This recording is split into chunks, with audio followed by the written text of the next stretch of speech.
Hello everyone, welcome to all of you. In this video, we are discuss in second paper of physics BSc third year solid state physics and electronic devices. इस video के माध्यम से हम second paper को solve करेंगे, जिसमें पहला question है आपका differentiate between the crystalline and amorphous solids. क्रिस्टलीय तथा अक्रिस्टलीय ठोसों में अंतर स्पष्ट करना है। इसके बारे में मैंने जो पहला क्वेश्चन है इसका आंसर मैंने इस पीडीएफ के माध्यम से आपको दिया है। 4 अंतर है इनके बीच में, डिफरेंस निकालना है क्रिस्टलाइन और एमोर्फियस सॉलिड में, और इन चारों पॉइंट को आपको लिखना पड़ेगा। जो सेकंड क्वेश्चन है आपका, वो आपका सेकंड यूनिट से लिया हुआ है।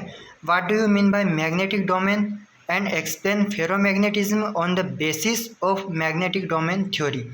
ये जो क्वेश्चन है इसमें सबसे पहले हम जो देखेंगे वो देखेंगे मैग्नेटिक डोमेन की डेफिनेशन। ये मैंने नेट से निकाली है, तो ये आपको लिखना है। सबसे पहले तो magnetic domain is a region within a magnetic materials in which the magnetization is in a uniform direction. इस तरह से ये पूरी आपकी डेफिनेशन कंप्लीट होगी इसकी। उसके बाद में इस डेफिनेशन के बाद में आपको वेव थ्योरी जो है फेरोमैग्नेटिज्म की, ये आपको पूरी लिखना पड़ेगी, तब जाके पूरा क्वेश्चन आपका कंप्लीट होगा। अब इसमें जो सेकंड आंसर है आपका ये बहुत लॉन्ग है, तो इस क्वेश्चन को आप क्या करोगे, जो डायग्राम वगैरह है और ऊपर की जो बेसिक थ्योरी है, वेव्स की जो बेसिक थ्योरी है, उसके बारे में आपको एक्सप्लेन करना है इसमें।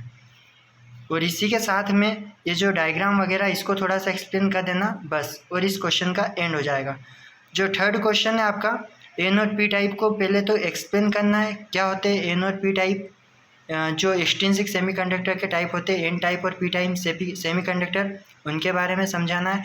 और उसके बाद में इन्हीं को फॉरवर्ड बायस और रिवर्स बायस के बारे में बताना है। तो इस तरह से क्वेश्चन बहुत ज़्यादा लॉन्ग हो जाएगा। तो आप क्या करोगे, सबसे पहले आप इसको इस तरह से क्वेश्चन के आंसर को लिखना है कि एन टाइप जो होता है एक तरह से डोनर कहलाता है और पी टाइप जो होता है एक तरह से एक्सेप्टर कहलाता है।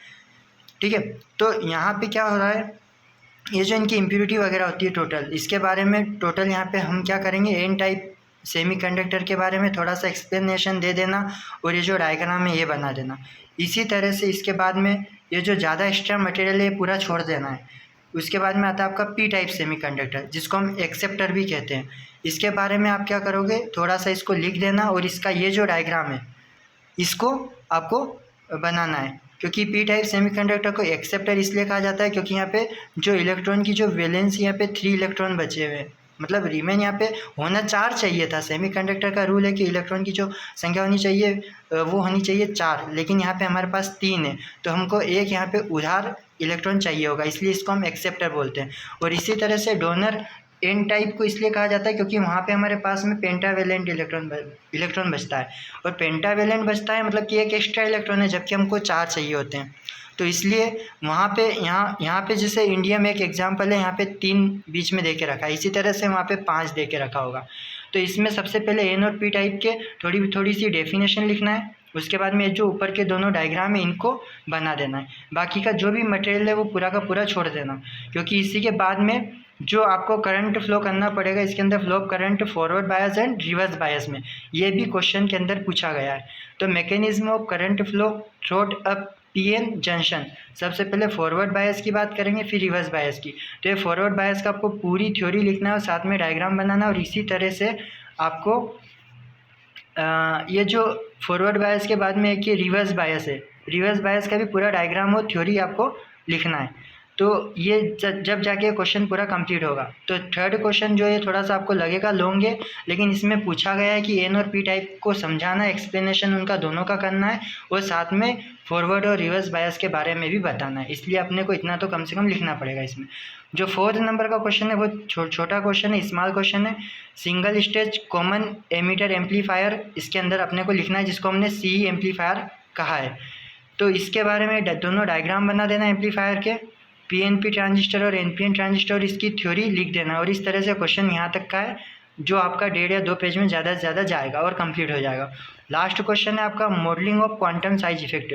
इसके बारे में भी थोड़ा सा ही लिखना है, ये लास्ट क्वेश्चन है आपका, यहाँ पे जाके ये भी फिनिश हो जाएगा। इस तरह से 5 क्वेश्चन के आंसर आपके फिनिश हो जाएंगे। सबसे बड़ा इसका जो क्वेश्चन है वो है 3rd नंबर का क्वेश्चन। लेकिन 3rd नंबर में आप क्या करोगे, एन और पी टाइप की ओनली डेफिनेशन लिखोगे और उनका जो बेसिक डायग्राम है टेट्रावेलेंट और पेंटावेलेंट वाला उनको बनाना है, और फिर उसके बाद में फॉरवर्ड बायस और रिवर्स बायस में करंट कैसे फ्लो होता है उसके बारे में लिखना है। इस तरह से 5 क्वेश्चन आपके कंप्लीट हो जाएंगे। और यदि आपको वीडियो फास्ट लग रहा हो तो वीडियो को पॉज करके भी आप लिख सकते हैं, और यदि इसकी PDF चाहिए हो तो आप टेलीग्राम चैनल से डाउनलोड कर सकते हैं। धन्यवाद।